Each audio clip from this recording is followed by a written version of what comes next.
भगवान श्री कृष्ण जी के कई नाम हैं। श्याम, मोहन, बंसीधर, कान्हा और ना जाने कितने। लेकिन इनमें से एक प्रसिद्ध नाम है लड्डू गोपाल। क्या आपको पता है भगवान कृष्ण का नाम लड्डू गोपाल क्यों पड़ा? ब्रिज भूमि में बहुत समय पहले श्री कृष्ण जी के परम भक्त रहते थे कुंभन दास जी। उनका एक पुत्र था रघुनंदन। कुंभन दास जी के पास बांसुरी बजाते हुए श्री कृष्ण जी का एक विग्रह था। वे हर समय प्रभु भक्ति में लीन रहते और पूरे नियम से श्री कृष्ण जी की सेवा करते। वे उन्हें छोड़कर कहीं नहीं जाते थे जिससे उनकी सेवा में कोई विघ्न ना हो। एक दिन वृंदावन से उनके लिए भागवत कथा करने का न्योता आया। पहले तो उन्होंने मना किया, परंतु लोगों के जोर देने पर वे जाने के लिए तैयार हो गए कि भगवान की सेवा की तैयारी करके वे कथा करके रोज वापस लौट आया करेंगे। वह भगवान का सेवा नियम भी कभी नहीं छूटेगा। अपने पुत्र को उन्होंने समझा दिया कि भोग मैंने बना दिया है, तुम ठाकुर जी को समय पर भोग लगा देना, और वो चले गए।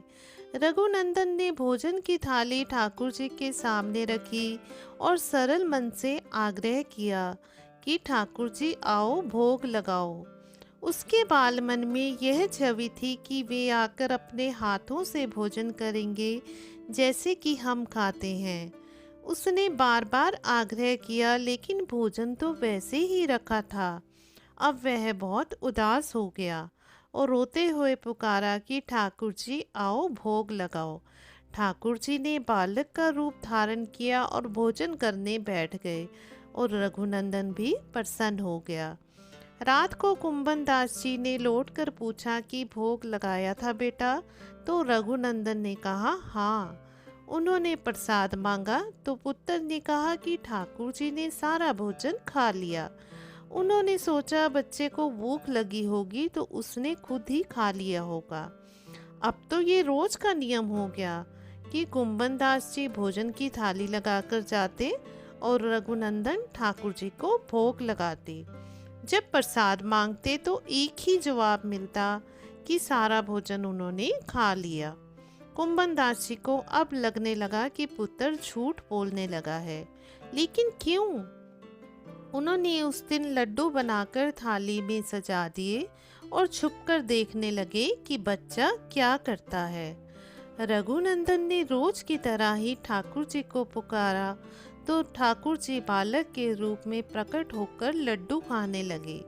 यह देखकर कुंभन दास जी दौड़ते हुए आए और प्रभु के चरणों में गिरकर विनती करने लगे। उस समय ठाकुर जी के एक हाथ में लड्डू और दूसरे हाथ का लड्डू मुख में जाने को ही था कि वे जड़ हो गए। उसके बाद से उनकी इसी रूप में पूजा की जाती है और वे लड्डू गोपाल कहलाए जाने लगे। जय हो लड्डू गोपाल जी की।